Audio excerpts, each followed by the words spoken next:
ஐயா வணக்கங்க. வணக்கம், எப்படி இருக்கீங்க? ரொம்ப ரொம்ப நல்லா இருக்கேன். அதை விட ஆர்வமா இது என்னன்னு தெரிஞ்சுக்கிறதுல ஆர்வமா இருக்கிறேன். தயவு செய்து எனக்கும் சரி மக்களுக்கும் சரி, இது என்ன மரம், இது என்ன பழம், இது சாப்பிடலாமா சாப்பிடக்கூடாது, அதை முதல்ல சொல்லிட்டு அதுக்கப்புறம் நீங்க இதோட பழங்களை எல்லாம் சொன்னீங்கன்னா முதல் சொல்லி சாப்பிடலாமா வேணாவா அப்படின்னு சொல்ற. கொஞ்சம் தான் இருக்கு பழம். இல்ல இல்ல, இந்த செடி ஃபுல்லாவே இருக்கும். இது பேர் வந்து அழிஞ்சல்னு சொல்லுவாங்க. அழிஞ்சில். ஓஹோ. இந்த பழம் பாருங்க நிறைய இருக்கும் பாருங்க. இந்த செடியிலெல்லாம் ஃபுல்லாவே இருக்கும். இது பேர் தான் அழிஞ்சல் பழம். அழிஞ்சல் அப்படின்னு சொல்லுவோம். இது இப்போ பழமா காய்ங்களா? இது பழம். பழம். காய் உங்களுக்கு காமிக்கிறேன் பாருங்க. காய் பாருங்க, இது கொஞ்சம் வெள்ளை இருக்கும். அதை விட காய்னா காஷ்மீர் ஆப்பிள் மாதிரி இருக்கும். ஆமா, அதை விட காய்னா ரொம்ப பச்சையா இருக்கும்.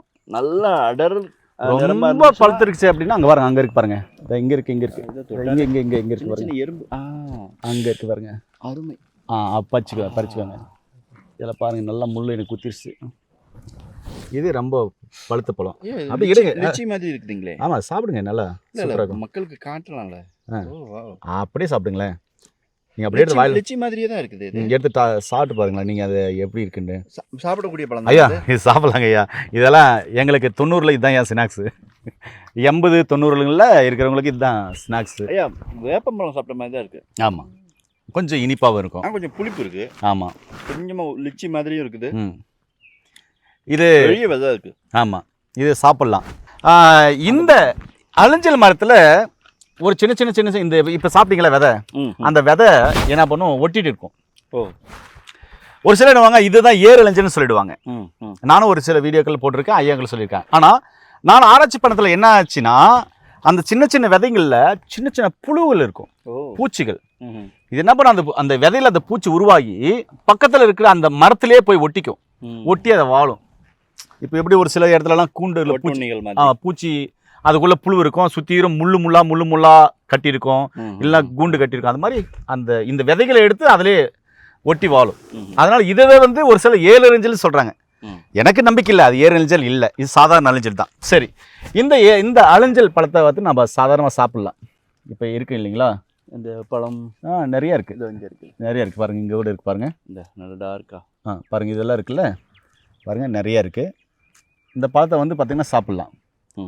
இப்படி பிதுங்கம்னா வருதுங்களா, ஜெல்லு மாதிரி பாருங்க, ஜெல்லு மாதிரி வருதா. என்கிட்ட கொடுத்தீங்கன்னா நான் சாப்பிட்டே இருக்கேன். அப்புறமா வீடியோ எடுக்கிறேன், நீங்கள் எனக்குன்னு போகிறீங்க. சாப்பிட்டே இருக்குங்க பாருங்க. இது பிரிக்க வேண்டியதுங்க. பிரிச்சுட்டு அழுத்தினாலே வந்துடுது. ஆமாம், அப்படியே பார்த்தீங்கன்னா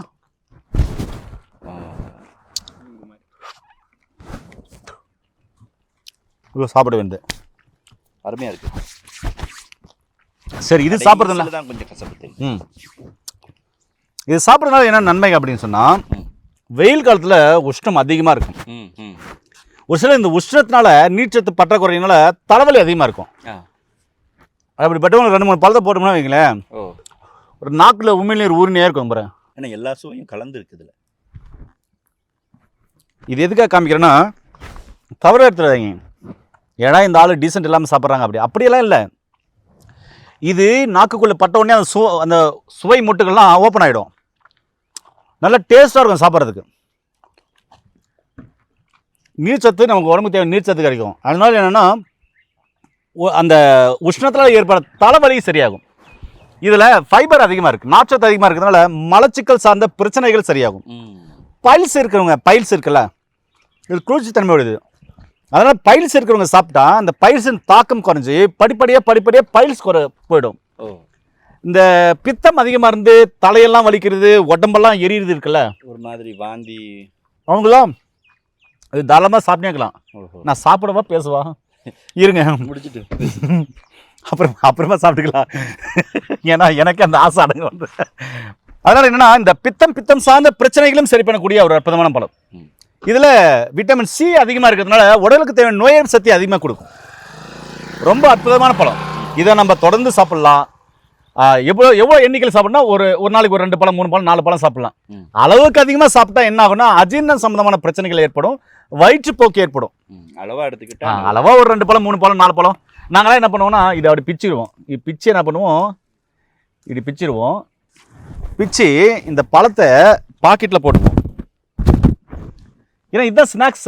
80-90ல இருந்து இதுதான் ஸ்நாக்ஸ். இது அதுக்கப்புறம் இலந்த பழம், சூரப்பழம், அப்புறமா அந்த மணத்தக்காளி பழம், அதுக்கப்புறம் சொடக்கு தக்காளி, இதுதான் எங்களுக்கு ஸ்நாக்ஸ். நொங்கு, இதெல்லாம் ஸ்நாக்ஸு. இப்படி தான் ஸ்நாக்ஸு. 2 பழம் 3 பழம் சாப்பிட்ருவோம். ஆனால் இவ்வளோ மருத்துவ குணம் இருக்குன்னு தெரியாமலே அந்த காலத்தில் சாப்பிட்டு இருந்திருக்கீங்க. அதுதான் பெரிய விஷயம். தெரியாதுல்ல, தெரிஞ்சிருந்தா சாப்பிட்டுருக்க மாட்டீங்கன்னு நினைக்கிறேன். ஆமாம். அப்போ உடல் சூட்டை தணிக்கும், பயில் சம்பந்தமான பிரச்சனைகளை சரியாக்கும். அதே மாதிரி உடல் உஷ்ணத்தினால இருப்ப தலைவலியை சரியாக்கும். மலச்சிக்கல் இல்லாமல் எந்த சிக்கலுமே இல்லையே. உடம்புக்கு நோய் எதிர்ப்பு சக்தி தரும், சருமம் பொலிவாக இருக்கும்.